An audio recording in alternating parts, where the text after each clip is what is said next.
Olá, meus queridos, olá, minhas queridas. E prosseguindo com o nosso estudo do Evangelho, o Evangelho segundo o Espiritismo, vamos hoje adentrar ao capítulo 14, Honra teu pai e a tua mãe, onde Jesus e os Espíritos amigos nos orientam sobre o dever que temos para com nossos pais, sobre os laços de família, sobre os filhos da carne, mas como espíritos somos todos filhos de Deus. Então, vamos adentrar um pouco no capítulo 14. Vamos ver as orientações de Jesus e dos Espíritos amigos sobre honrar a pai e mãe. Vem comigo. Vamos lá? Até já.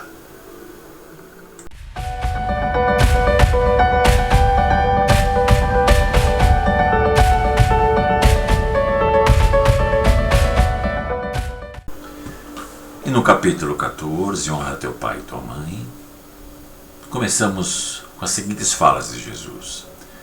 Sabes os mandamentos: não cometas adultério, não mates, não furtes, não digas falso testemunho, não cometas fraudes, honra a teu pai e a tua mãe. E também, honrarás a teu pai e a tua mãe, para teres uma dilatada vida sobre a terra que o Senhor teu Deus te há de dar.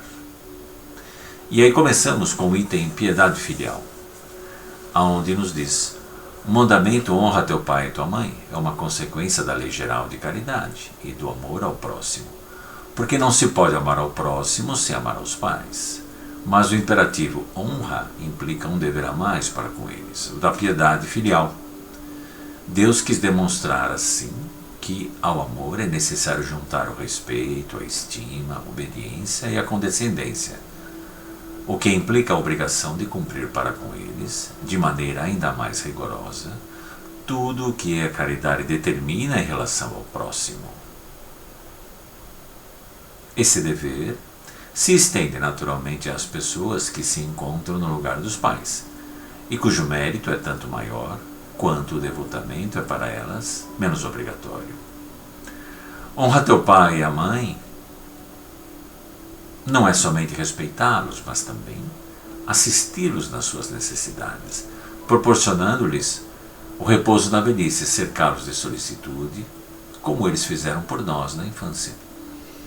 Para a grande maioria de nós, é claro, há exceções, nossos pais fizeram de tudo por nós, desde a infância, desde antes de nascermos, enquanto no ventre da mãe, após nascermos, se dedicaram a nós. E agora, que somos adultos, como estamos tratando nossos pais? Como estamos tratando aqueles que se dedicaram tanto por nós? Estamos deixando-os, nos asilos, abandonados por aí, no quartinho lá no fundo de casa, sem dar atenção. Como estamos tratando? Então, venha para esse capítulo do Evangelho, venha para esse item, piedade filial. Vamos ver um pouco, analisar um pouco de que forma estamos cuidando de nossos pais. Pois, lembremos, na grande maioria dos casos, eles se dedicaram extremamente a cada um de nós. Então agora é a nossa vez de cuidarmos deles, de garantirmos a sua vida, o seu sustento, nessa fase de maioridade, de maior necessidade, de maior atenção, de maior carinho. Sem, contudo, deixarmos de viver, evidente. Temos nossas famílias para cuidar, nosso trabalho, nosso dia a dia, mas devemos cuidar do nosso pai e da nossa mãe. Então venha, vamos estudar mais a fundo esse item. Te espero. Até breve. E um outro item do capítulo 14, Honra teu pai e a tua mãe, é quando Jesus nos diz: quem é minha mãe e quem são meus irmãos? E começa assim: e vieram à casa, e concorreu de novo tanta gente, que nem mesmo podiam tomar o alimento. E quando isto ouviram os seus, saíram para o prender, porque diziam: ele está furioso. E chegaram sua mãe e seus irmãos, e ficando da parte de fora, o mandaram chamar. E estava sentado à roda de um crescido número de gente. Lhe disseram: olha, olha que tua mãe e teus irmãos te buscam aí fora. E ele respondeu dizendo, quem é minha mãe? E quem são meus irmãos? E olhando para os que estavam sentados à roda de si, lhes disse, eis aqui minha mãe e meus irmãos, porque o que fizer a vontade de Deus, esse é meu irmão, e minha irmã, e minha mãe. Será que Jesus estava desconsiderando a mãe e os irmãos? Sim ou não? Ou será que Jesus estava indo mais além, nos dizendo, olha, todo aquele que faz o bem, todo aquele que faz a vontade de meu Pai, essa é minha mãe, esses são meus irmãos, são minhas irmãs, pois atendem à vontade do nosso Pai, que é Deus. Deus é Pai de todos nós, espíritos imortais que somos. Jesus é nosso irmão, Jesus não é nosso Pai, porém muitíssimo mais velho do que nós, muitíssimo mais experiente do que nós. Mas é nosso irmão, pois o único Criador é Deus. Então, venha também mergulhar nesse item, no capítulo 14, honrar a teu pai e a tua mãe, quem é minha mãe e quem são meus irmãos, para assim melhor compreender a mensagem que Jesus nos traz, a mensagem que Jesus nos ensina sobre olhar para todos como irmãos, olhar para todos com amor, com carinho, com respeito. Venha comigo. Vamos estudar um pouquinho mais este item do Evangelho segundo o Espiritismo. Te espero lá. Um outro item do capítulo 14 é parentescos corporal e espiritual, que nos diz: os laços de sangue não estabelecem necessariamente os laços espirituais. O corpo procede do corpo, mas o espírito não procede do espírito, porque este existia antes da formação do corpo. O pai não gera o espírito do filho, fornece-lhe apenas o envoltório corporal, mas deve ajudar seu desenvolvimento intelectual e moral, para o fazer progredir. Os espíritos que se encarnam numa mesma família, sobretudo como parentes próximos, são mais frequentemente espíritos simpáticos, ligados por relações anteriores que se traduzem pela afeição durante a vida terrena. Mas pode ainda acontecer que esses espíritos sejam completamente estranhos uns para com os outros, separados por antipatias igualmente anteriores, que se traduzem também por seu antagonismo na Terra, a fim de lhe servir de prova.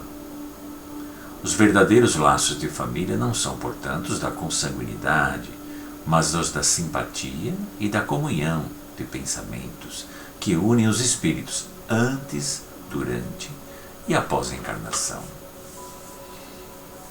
O que os espíritos superiores nos dizem aqui nesse item? O único Pai, o único Criador é Deus. Somos todos nós filhos de Deus. Mas e nossos pais e nossas mães, quem são? São espíritos que na maioria das vezes já convivemos em outras reencarnações. E nessa reencarnação fornecem-nos o corpo físico, através da gestação no ventre de nossa mãe. Mas nós somos muito mais velhos, já existimos há milhares de reencarnações. E estamos agora reencarnando num corpo físico, como filhos físicos de nossos pais, não espirituais, pois o único Criador de nós, o único Criador de espíritos é Deus. Ou seja, somos todos irmãos. Mas o nosso estágio evolutivo, ainda precisamos ter pais e mães. Para quê? Para gerarem nossos corpos físicos e com isso irmos aprendendo a respeitá-los, a amá-los, e eles também aprendendo a nos respeitar, a nos amar, a fazer o melhor por nós, a nos dar educação, amor, carinho, moral, corrigirem nossos defeitos, corrigirem nossas más tendências, através de exemplos positivos. Claro, podemos não aceitar, o nosso livre-arbítrio impera, mas mesmo assim, os pais, por dever, por obrigação moral e por amor, sempre buscam dar o melhor para todos nós. Então, vamos entrar também neste item do parentesco corporal e espiritual, para melhor entender. De forma bem simples, somos todos filhos de Deus. Somente Deus cria os espíritos. Nós reencarnamos através da união do nosso pai e da nossa mãe. Hoje em dia, através também da fertilização in vitro, onde se implanta no ventre da mãe o óvulo fertilizado. E ali, iniciamos a nossa reencarnação, começamos o nosso desenvolvimento, nascemos e vamos vivendo. E assim, aquela que é a nossa mãe, ou nossos pais, e tudo vai fazer pelo nosso bem, na grande maioria dos casos, é claro. Há exceções, mas isso devido ao nosso estágio evolutivo, às nossas necessidades reencarnatórias. Então vamos estudar mais a fundo os parentescos corporal e espiritual, para melhor entendermos. Vamos lá? Vem comigo? Vamos nesse item também do capítulo 14, honrar a teu pai e a tua mãe. Prosseguindo no capítulo 14, honra teu pai e tua mãe, entramos agora nas Instruções dos Espíritos, por Santo Agostinho, lá em Paris, em 1862. A ingratidão dos filhos e os laços de família. Começa assim. A ingratidão é um dos frutos mais imediatos do egoísmo e revolta sempre os corações virtuosos. Mas a dos filhos para com os pais tem um sentido ainda mais odioso. Quando o espírito deixa a terra, quando desencarna, leva consigo as paixões ou as virtudes inerentes à sua natureza e vai no espaço aperfeiçoar-se ou estacionar, até que deseje esclarecer-se.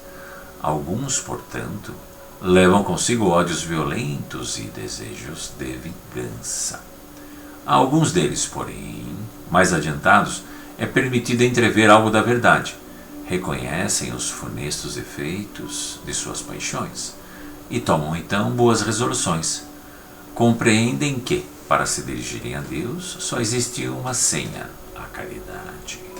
Mas não há caridade sem esquecimento das ofensas e das injúrias. Não há caridade com ódio no coração e sem perdão. Palavras profundas de Santo Agostinho a nos orientar. Quer saber mais? Vem comigo. Venha no meu canal YouTube. Vamos lá. Vamos aprofundar um pouco mais na compreensão, né, da ingratidão dos filhos e dos laços de família. Vamos entender melhor como nos unimos, como nos reunimos, como nos reorganizamos, como buscamos o perdão, como buscamos nos aproximar mais, amar ao próximo como nós mesmos, iniciando pela relação com nossos pais, iniciando pela relação em nossas famílias. Vamos? Vem comigo, vamos lá. E finalizando o item, a ingratidão dos filhos e os laços de família, Santo Agostinho nos diz: os espíritos cuja similitude de gostos, identidade, de progresso moral e de afeição levam a reunir-se, formam famílias. Esses mesmos espíritos, nas suas migrações terrenas, ou seja, nas nossas várias reencarnações, buscam-se para agrupar-se, como faziam no espaço, dando origem às famílias unidas e homogêneas. E se, nas suas peregrinações, ficam momentaneamente separados, mais tarde se reencontram, felizes por seus novos progressos. Mas como não devem trabalhar somente para si mesmos, Deus permite que espíritos menos adiantados venham encarnar-se entre eles, a fim de aurirem conselhos e bons exemplos, no interesse do seu próprio progresso. Eles causam, por vezes, perturbações no meio, mas é lá que está a prova, lá que se encontra a tarefa. Recebei-os, pois, como irmãos, ajudai-os, e mais tarde, no mundo dos espíritos, a família se felicitará por haver salvo do naufrágio os que, por sua vez, poderão salvar outros. Então nós nos misturamos às famílias em algumas situações, a novas famílias, formamos novos grupos familiares, vamos assim crescendo, desenvolvendo, pois como Jesus nos orienta, amar ao próximo como a si mesmo. Quem é o nosso próximo? Somente o nosso familiar? Lá na frente veremos que não. Que o nosso próximo são todos todos, pois somos todos filhos do mesmo Pai. Somos todos irmãos. Mas iniciamos assim, em grupos de família, e aos poucos vamos ampliando a cada novo grupo de reencarnações, a cada novo grupo de reencarnações, os nossos laços de família, tornando as nossas famílias cada vez maiores, pois vamos nos relacionando com outros espíritos, ampliando assim a nossa união, o nosso bem, o nosso amor, a nossa paz. Então, ficou curioso? Ficou curiosa? Vem estudar conosco. Vem cá, no meu canal YouTube. Vamos lá, vamos mergulhar no capítulo 14, mais a fundo, né, do Evangelho segundo o Espiritismo. Adentre, adquira o Evangelho segundo o Espiritismo. Você acha também no Google, em PDF? Busque, vale muito a pena. Abre muito a nossa mente nas relações entre nós, espíritos imortais, reencarnando várias e várias, inúmeras vezes. Muito obrigado. Até uma próxima oportunidade. Até semana que vem, no próximo capítulo do Evangelho. Um beijo a todos. Até breve.